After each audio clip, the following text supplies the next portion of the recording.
الله تعالى في القرآن الكريم أعوذ بالله من الشيطان الرجيم بسم الله الرحمن الرحيم يا أيها الذين آمنوا كتب عليكم الصيام كما كتب على الذين من قبلكم لعلكم تتقون.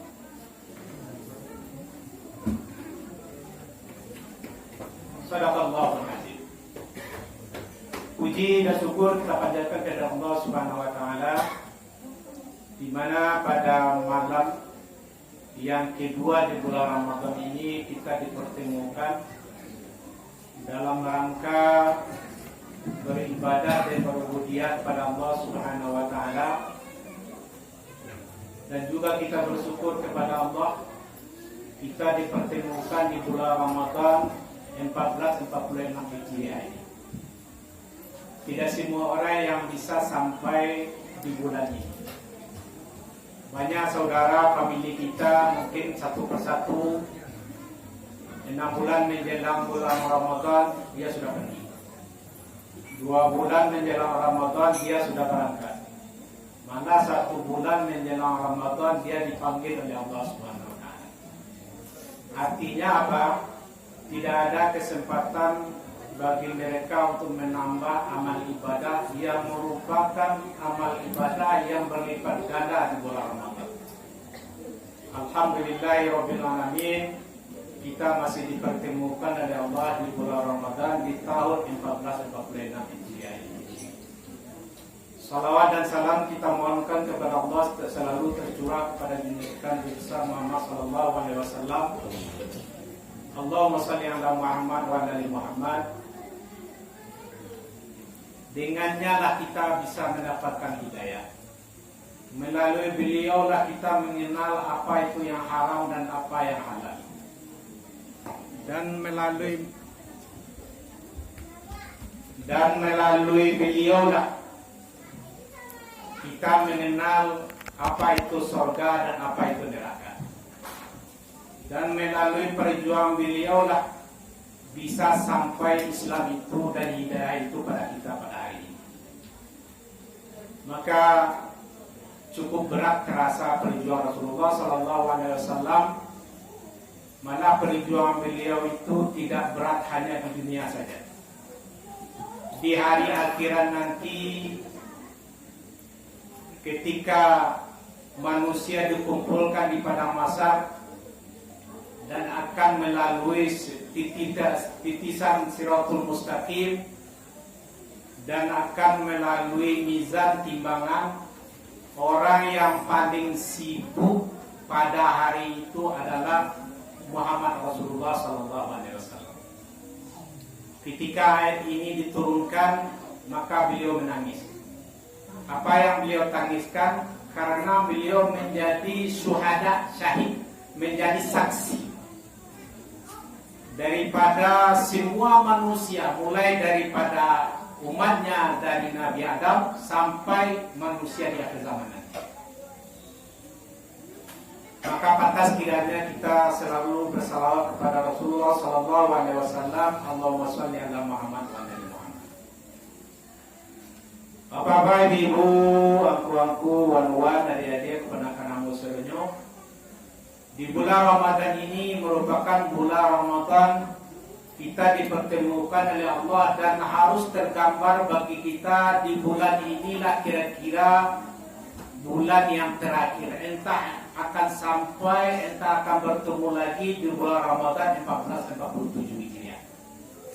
Kalau itu yang muncul dari kita, apa yang muncul dari dalam diri kita tak lain dan tak bukan adalah kita memaksimalkan usaha kita, memaksimalkan ibadah kita, memaksimalkan ubudiyah kita, memaksimalkan dalam segala hal kebaikan di bulan Ramadan ini. Tidak ada jaminan bagi diri awak ini kau leka sampai umur di bulan Ramadan akan datang, tidak. Ada menjamin pada awak ini ke? Tidak ada. Oh, enggak, mudo baru, mau 7 hari baru. Insyaallah kalau bulan Ramadan akan datang akan bisa bertemu balik. Tidak ada jaminan. Jadi justru demikian, maka di bulan Ramadan ini kita maksimalkan, kita usahakan sabare-bare amalan, sesusah-susah amalan itu usahakan. Kalau istilah anak muda ini jangan dibiarkan kendor. Jadi segala hal dalam itu amalan ubudiyah, amalan di bulan Ramadan di tahun 1446 Hijriah ini kita lakukan semaksimal mungkin. Kalau demikian halnya, maka banyak perbuatan kebaikan amalan di bulan Ramadan ini yang bisa kita lakukan. Dari sekian banyak itu kita prioritaskan amalan-amalan yang utama. Kalau indah kasadonyo terlaksanakan, nang utama-utama saja, nang penting-penting saja. Apa saja amalan-amalan utama yang perlu kita lakukan di bulan Ramadan ini? Ada 10 amalan yang perlu kita usahakan, sasaki-saki ayah awak, sapaya-paya awak, usahakan. Itu yang pertama di bulan Ramadan ko banyak membaca Al-Quran. Karena bulan Ramadan ini adalah bulan Al-Quran, Syahrul Quran. Karena di bulan Ramadan inilah Al-Quran pertama kali diturunkan oleh Allah melalui malaikat Jibril kepada Nabi kita Muhammad SAW. Maka justru demikian, maka membaca Al-Quran merupakan amalan yang dianjurkan oleh Rasulullah SAW untuk dilakukan di bulan Ramadan semaksimal mungkin. Sapaya-paya awak, sasibuk-sibuk awak, sasusah-susah awak, sasuli-suli awak, usahakanlah membaca Al-Quran. Deh, kini umumnya modlah 80 hanya lah susah membaca. Surah cicu membaca awak menangan. Jadi begitu, kalau ada ampik kemanfaatan bagi awak kalau awak sering membaca Al-Quran, apalagi di bulan Ramadan. Apa kata Rasulullah SAW? Wa majtama'a qaumun fi baiti min buyutillah yatluna kitab Allah wa yatadarasuna bainahum illa nazalan alaihimus sakinah wa ghasiyatuhur rahmah wa huffat al malaikah wa dzakarahumullahu fi man indah. Apa kata Rasulullah SAW? Tidaklah berkumpul suatu kaum di salah satu rumah Allah. Apa itu rumah Allah? Ibu-ibu, masjid, musala, termasuk rumah Allah. Tidaklah berkumpul suatu kaum di rumah Allah, di salah satu rumah Allah. Yang pertama yatluna kitab, dia membaca Al-Quran. Dan tidak hanya sekedar membaca, wa yatadarasuna bainahum, dan dia saling mempelajari isi dan makna Al-Quran. Coba bayangkan, jadi bukan hanya sekadar tilawah membaca, tapi diusahakan memahami makna dan artinya. Ini kalau canggih Bapak Ibu. Ya. Al-Quran lah ada terjemahan. Malah diapi kalau ada terjemahan, lah ada tafsirnya sekali. Tidak ada lah yang sulit. Tinggal kini kemauan awak. Jadi apa kata Rasulullah SAW? Yatluna kitab Allah wa yatadarasuna bainahum. Dia membaca Al-Quran dan mempelajari isi kandungannya. Illa apa yang dirapikan? Adu ampik yang dirapikan. Apa kata Rasulullah bagi mereka-mereka yang suka membaca Al-Quran ini, apalagi di bulan Ramadan? Yang pertama, nazalat alaihimus sakinah. Allah akan menurunkan di dalam hatinya ketenangan jiwa. Ana cari dalam hidup Bapak Ibu ketenangan. Pada intinya orang kaya itu Bapak Ibu luar. Nanya cari di kekayaannya itu apa? Ketenangan sebenarnya. Nah, malah justru ketenangan itu bisa kita dapatkan, Allah berikan ketenangan itu adalah melalui membaca Al-Quran. Itu yang pertama dia dapatkan. nazalat alaihimus sakinah. Kemudian yang kedua apa yang Allah berikan? Wa ghasiyatuhumur rahmah. Bukan sekedar itu saja Allah berikan. Allah berikan yang kedua adalah rahmat, kasih sayang Allah Subhanahu wa taala. Kalaulah Allah yang sayang bahwa Bapak Ibu, ana wa minta, insyaallah Allah kabulkan. Coba gunakan anak-anakmu ketik-ketik. Kalau orang tua banci gawa minta piti ke orang kaya ada deh. Tidak. Yang ada pe lah, talakan lah.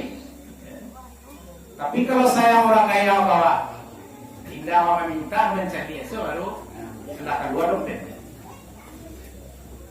Begitu pula lah kira-kira betul dengan Allah. Kalau Allah telah memberi wa ghasiyatuhumur rahmat, telah memberikan rahmat kasih sayangnya, apapun kita minta Allah akan berikan.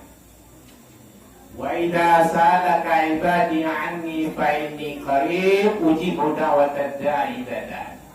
Apabila hambaku bertanya tentangku, hai Muhammad, sesungguhnya aku dekat. Maka bagi siapa yang meminta, maka akan kuperkenankan. Apakah cukup dengan dua itu saja? Ternyata tidak. Allah tak lanjutkan wa hafathul malaika. Ketika dia membaca Al-Quran itu, maka dia dinaungi oleh para malaikat.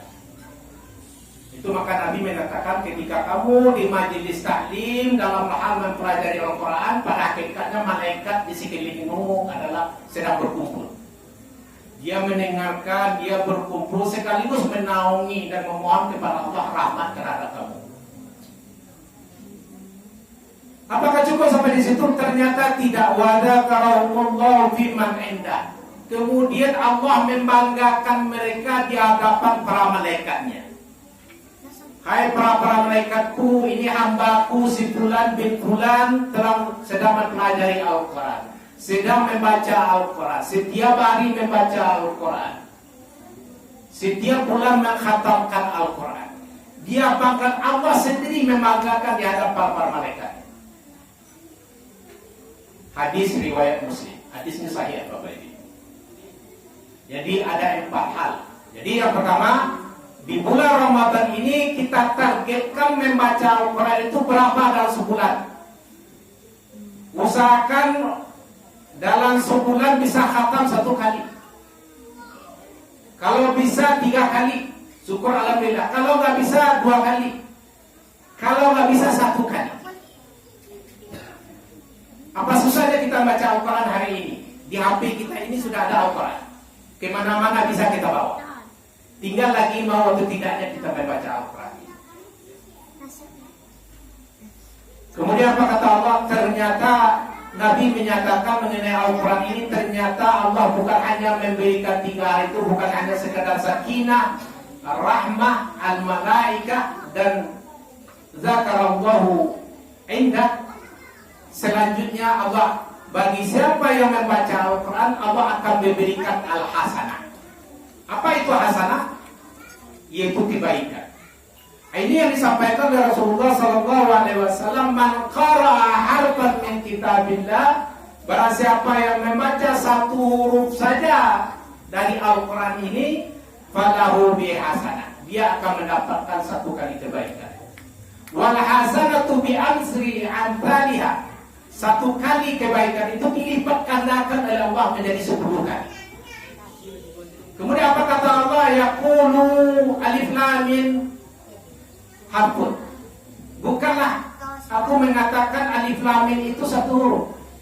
Tetapi yang 1 huruf itu kata Nabi, alif 1 huruf, lam 1 huruf, mim 1 huruf. Alif lam mim saja apa kita baca Bapak Ibu mendapatkan 30 kebaikan. Coba ya, 1 huruf 10 kebaikan, 10 dikali 3, 30 kebaikan. Itu hanya membaca alif lam mim. Apatah lagi kita bisa membaca 1 ayat. Apatah lagi kita bisa 1 halaman. Syukur-syukur kita bisa membaca 1 juz. Berapa kebaikan yang Allah akan berikan kepada kita. Itu hanya melalui Al-Quran saja. Jadi cukup rugi kiranya di bulan Ramadan ini tidak punya target kita terhadap Al-Quran. Sesibuk-sibuk kita usahakan untuk bisa membaca Al-Quran. Kalau selama di bulan sebelum Ramadan tidak pernah membaca Al-Quran selama ini, paksakan diri di bulan Ramadan ini bisa baca Al-Quran. Salah mau membaca Al-Quran, nak pandai lah balik tidak masalah.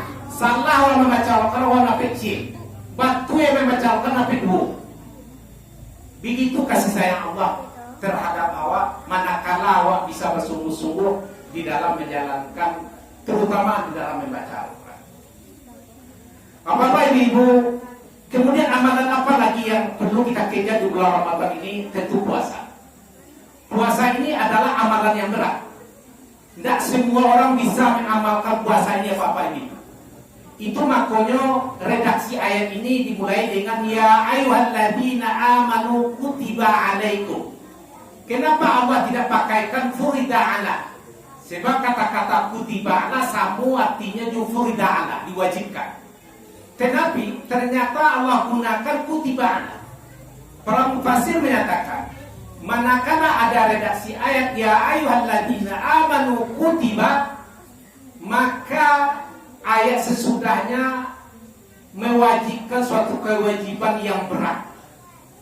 Maka yaitu puasa ini adalah kewajiban yang berat. Tidak semua orang bisa, Bapak Ibu.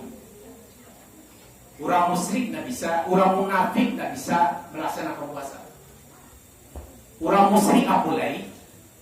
Makanya redaksi ayat ini digunakan ya ayyuhalladzina amanu, bukan ya ayyuhan nas. Kenapa? Karena yang akan sanggup melaksanakan puasa itu dengan sungguh-sungguh adalah orang-orang beriman. Begitu beratnya bulan Ramadan puasa ini, coba bayangkan mana kabarnya. Hal-hal yang biasa lakukan, makan di Bali sehari, merokok dulu sehari, lalu kopi kini ditahan tuh sampai putu itu. Kalau anda dari hati nampak yang dalam dengan keikhlasan kepada Allah, dengan usaha sungguh-sungguh, Bapak Ibu, itu katanya puasa sampai 9 ya. Saya bilang banyak yang ngomong tuh. Lihat dulu orang rumah ini terindah. Kalau ada orang rumah, bahasa kesawah ini kok. Kesawah lah, jam 9 dari 5. Alah kesawah orang rumah. Dalammu keluar orang rumah tidur sawah, tanah tidur terindah. Lah badangkan lah bunyi galai itu tadi. Itu kalau dah sungguh-sungguh. Itu kalau dah sabana di hati melaksanakan. Itu makanya puasa itu adalah puasa amalan yang berat. Karena begitu beratnya, maka redaksi ayatnya menggunakan ya ayyuhalladzina amanu kutiba alaikumus syiyam. Mana ayat lagi yang menggunakan kata-kata kutiba, yaitu ya ayyuhalladzina amanu kutiba alal qital. Diwajibkan berperang. Berperang itu adalah berat. Mana ayat lagi yang menyatakan itu ayat kutiba alaikumul qisas. Qisas itu adalah berat. Maka yang akan sanggup melaksanakan yang berat, amalan berat itu adalah orang-orang yang beriman kepada Allah Subhanahu wa taala. Maka dengan demikian, puasa Ramadan ini adalah puasa yang berat. Bagi siapa yang bisa bersungguh-sungguh melaksanakannya, maka apa yang dikatakan dari Allah, iftaradullahu alaikum siyamahu tutawfi abwabul jannah wa tu'laku abwabul jahim wa tu'laku fi syayatin fi lailatul khairi min al-bisha. Di bulan Ramadan itu kata Nabi, diwajibkan bagi kamu berpuasa, dibukakan pintu-pintu surga, ditutup pintu neraka, diikat para syaitan. Katanya orang, aku banyak orang tidak puasa di bulan Ramadan, padahal setan lah wiki, tidak kabeh. Aku banyak orang bampu berjudi, aku banyak orang maksiat di puasa. Karena para mufassir, para ulama mengatakan berlakunya diikatnya para syaitan itu bagi orang yang berpuasa. Bagi orang yang berpuasa, dia mampu mengikat para syaitan. Kalau udah puasa juga dikit. Ya akan mengikik-ikik setan tu ya basuh. Tapi kalau dok basuh, ya malah bila setan tadi. Nah, jadi ini perlakuan mengikat setan itu bagi orang yang berpuasa. Kemudian apa lagi amalan yang perlu kita kejar di bulan Ramadan ini, Bapak Ibu? Masih mumpung ada 29 hari lain. Jangan disio-siokan nih. Yang KB adalah gunakanlah waktu-waktu mustajab, yaitu mustajab doa. Ada 3 waktu di bulan Ramadan doa mustajab, Bapak Ibu. Kata Nabi, "Falatu da'wat mustajab." Yang pertama, ada 3 orang yang doanya itu mustajab, pasti dikabulkan oleh Allah Subhanahu wa taala. Salah satunya kata Nabi adalah da'watus shaim, doanya orang yang berpuasa. Ada 3 waktu di bulan Ramadan kok waktu-waktu mustajab bagi orang berdoa. Yang pertama adalah waktu sahur. Waktu sahur, kira-kira waktu sahur yang berapa Ibu? Yang mampir ya, atau jam 3 mulai jago. Itu adalah waktu-waktu mustajab. Kenapa? Karena setiap hari Allah itu turun di sepertiga malam. Bukan malaikat yang turun Bapak Ibu, tapi Allah sendiri turun. Ini diungkapkan oleh Nabi melalui hadis sahih Bukhari Muslim. Apa kata Nabi? Yanzilu Rabbuna tabaraka wa ta'ala kulla lailati ila sama'ad dunia. Allah turun ke bumi ke hina yabqa thuluthul lailal akhir, di sisa sepertiga malam. Apa kata Nabi? Kemudian Allah berkata, yaqulu mayadruni fastajibalahu. Apa kata Allah? Barang siapa yang berdoa akan kukabulkan. Mayas'aluni fa'atiyahu. Barang siapa yang meminta pasti aku berikan. Wa mayastaghfiruni fa'ghfirlahu. Bagi yang minta ampun kepadaku akan aku kabulkan. Coba bayangkan Bapak Ibu. Kalau bangun sepertiga malam itu 3 hal wa minta akan dikabulkan oleh Allah. Itu hadisnya hadis sahih Bapak Ibu. Jadi kesulitan hidup yang rasakan selama ini, cobaan hidup itu adalah suatu ujian yang diberikan oleh Allah Subhanahu wa taala. Maka untuk itu kita harus bermohon kepada Allah melalui doa-doa yang mustajab di waktu-waktu mustajab. Mintalah kepada Allah kemudahan urusan, kemudahan rezeki dan lain sebagainya. Gunakanlah waktu-waktu mustajab ini. Kemudian waktunya lagi yaitu saat berpuasa. Saat kita berpuasa di siang hari itu Bapak Ibu, itu adalah waktu-waktu mustajab. Tala turaddu da'watuhu. Ada 3 orang yang tidak akan ditolak doanya oleh Allah Subhanahu wa taala. Salah satunya kata Nabi adalah as-shaim hatta yuftir. Orang-orang yang berpuasa sampai dia berbuka. Coba bayangkan. Jadi saat-saat di siang hari itu mintalah kepada Allah. Mudahkanlah urusan anak, mudahkanlah urusan suami, mudahkanlah urusan rumah tangga, sembuhkanlah segala macam penyakit. Mintalah sebesar-besar di situ Bapak Ibu.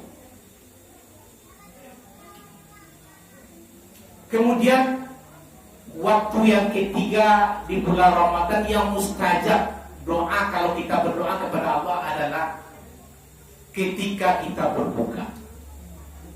10 menit kita menjelang berbuka Bapak Ibu, itu adalah saat-saat yang mustajab doa kita. Apa kata Nabi? Tala turad da'watuhum. 3 orang yang tidak ditolak doanya, salah satunya wasaim hina yuftir. Sebagaimana sebelumnya orang berpuasa sampai dia berbuka. Jadi rugi kironya kalau seandainya 10 menit menjelang berbuka malah pergi, namanya istilah nomor begini namanya ngabuburit, jalan-jalan tak kemana, apa rugi lah. Alangkah baiknya gunakan 10 menit yang mustajab tuh. di bulan Ramadan 10 menit malam buka, minta kepada Allah, ya Allah, mudahkan segala urusan, ringankan segala cobaan, ringankan segala rintihan dan penyakit, sukseskan anak-anakku di dalam perkuliahan, sampaikanlah hajatku ya Allah. Minta di waktu-waktu mustajab. Gunakan. Di waktu tadi Bapak Ibu, doa mustajab itu tadi. Yang pertama di waktu sahur. Yang kedua saat waktu berpuasa. Itu Bapak Ibu. Yang ketiga menjelang berbuka, terutama 10 menit menjelang berbuka. Jangan lupa itu, gunakan. Hanya bisa di bulan Ramadan. Kemudian apalagi sholat tarawih yang kita lakukan ini. Ini adalah amalan utama. Man qama Ramadan imanan wa ihtisaban ghufira lahu ma taqaddama min dzambi. Dalam bahasa Arab man itu namanya huruf syarat. Qama itu fi'il syarat. Jawab syaratnya mah ghufira. Jadi apa kata Allah? Siapa yang mengerjakan ibadah malam tarawih penuh keimanan, keyakinan kepada Allah akan pahala yang diberikan Allah Subhanahu wa taala, kemudian wahtisaban, penuh keikhlasan dan bersungguh-sungguh. Jadi tidak berkara-kara. Karena gini tarawih, maka tarawih di rumah, mama di rumah aja nawa ke surau, kalau dia suruh kawan mau kota, itu kan disuruh aja. Ya, ada suruh aja, ada yang disabar. Karena muda kemarin ini mereka suruh ada dulu, mana suruh? Iya di rumah kawan ngawa, aja di rumah di surau, aduh kawan mau tak bersuhu, aja kawan sianu. Nah, itu tidak wahtisaban. Tapi wahtisaban itu penuh keikhlasan kepada Allah, tujuan dalam mencari pahala dan ridhonya Allah Subhanahu wa taala. Apa Allah berikan? Ghufira lahu ma taqaddama min dzambi. Allah akan ampuni dosa-dosa terdahulu. Kalau Allah ampuni dosa-dosa terdahulu, anak terjadi dalam diri awak. Bersih.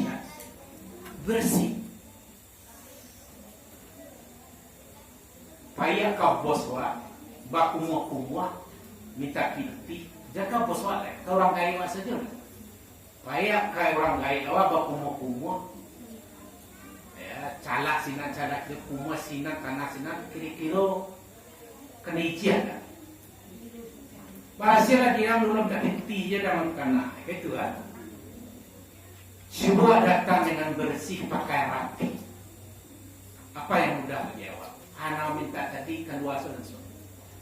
Begitulah kita dengan Allah. Manakala kita bersih di hadapan Allah Subhanahu wa taala, apapun yang kita minta kepada Allah ibarat jalan tol Bapak ini.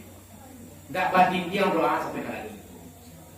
Itu makna ghufira tadi. Jadi manakala ghufira hati ini bersih, kita bebas dari bersih dari segala dosa, apapun yang kita minta akan diperkenankan Allah Subhanahu wa taala. Kemudian kita cepat Bapak Ibu dan selanjutnya sedekah. Sedekah apa kata Rasulullah sallallahu alaihi wasallam? Ayu sedekah afdal? Ditanya oleh Anas bin Malik, apa sedekah yang paling afdal ya Rasulullah? Yaitu as-sadaqah fi Ramadan, sedekah di bulan Ramadan. Kemudian apa janji Nabi lain? Kata Nabi, sedekah yang paling afdal itu kalau dapat sedekah di subuh-subuh hari. Ba'ab itu di subuh-subuh hari karena di waktu subuh itulah pertukaran para malaikat langit malam dengan siang. Ini dinyatakan betul oleh Nabi dalam hadis sahih. Apa kata Nabi? Di subuh itu dua malaikat berdoa Bapak Ibu. Doanya malaikat pertama berdoa, Allahumma a'ti muntikan khalafah. Ya Allah, beri balasanlah orang-orang yang suka berinfak, bersedekah, beri balasan, beri gantilah yang terbaik buat mereka. Kemudian malaikat yang kedua berdoa, Allahumma a'ti mumsikan talafat. Ya Allah, beri kehancuranlah harta bagi orang-orang yang pelit, kikir, yang tidak suka bersedekah. Makanya sedekah yang paling afdal daripada waktu bersedekahlah subuh.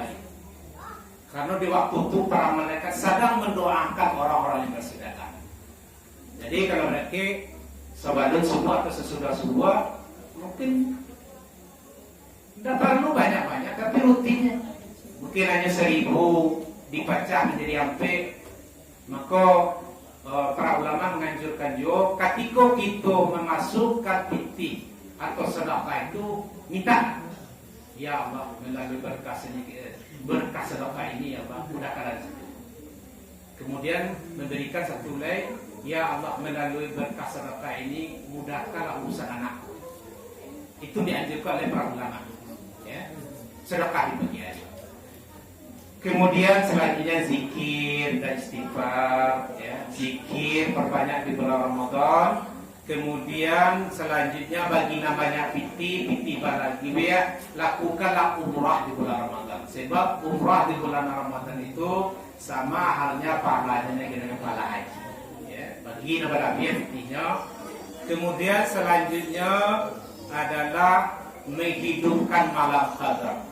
Karena malam qadar itu apa? Lailatul Qadri khairum min alfi syahr. Malam qadar itu adalah lebih baik dari 1000 bulan. 1000 bulan itu berapa tahun tuh Bapak Ibu? Diperkirakan 83 tahun. Kira-kira ada anak akan berumur 83 tahun? Indah rasanya. Indah rasanya. Maka dengan amalan 83 tahun itu cukup digapai dengan bisa kita beramal ibadah di malam qadar, salah satu malam di bulan Ramadan. Usahakan. Kemudian yang terakhir kita meninggalkan segala hal-hal maksiat, segala hal-hal yang dilarang oleh Allah kita tinggalkan. Kalau lah wa puasa sebulan penuh tapi sifat tabiat wa perangai tingkah laku sama saja sebulan Ramadan, itu berarti tidak ada faedahnya bulan Ramadan. Itulah golongan yang disampaikan oleh Nabi, kam min shaimin laisa lahu min siyamihi illa al-ja'wat. Barabanya orang yang puasa cuma nanya dapatkan aku haus dan lapar saja. Tak ada perubahan pada dirinya. Pahala nak dapat, perubahan dalam dirinya dapat. Itu mana buktinya? Perangai dan tingkah laku buruknya sebelum Ramadan tidak berubah juga sesudah Ramadan. Itu menandakan tidak ada manfaat puasa baginya. Maka justru demikian kita bermohon kepada Allah, semoga bulan Ramadan ini kita bisa melaksanakan semua amalan-amalan utama yang diajarkan oleh Rasulullah SAW dan diberikan taufik dan hidayahnya serta kekuatan kepada kita bersama, dan diberikan keberkahan rezeki dan diberikan perubahan-perubahan tabiat hidup kita. Amin ya rabbal alamin. Sekian saja dapat aku sampaikan, terlebih dahulu karena maaf. Syukran, wabillahi taufiq wal hidayah. Wassalamualaikum warahmatullahi wabarakatuh.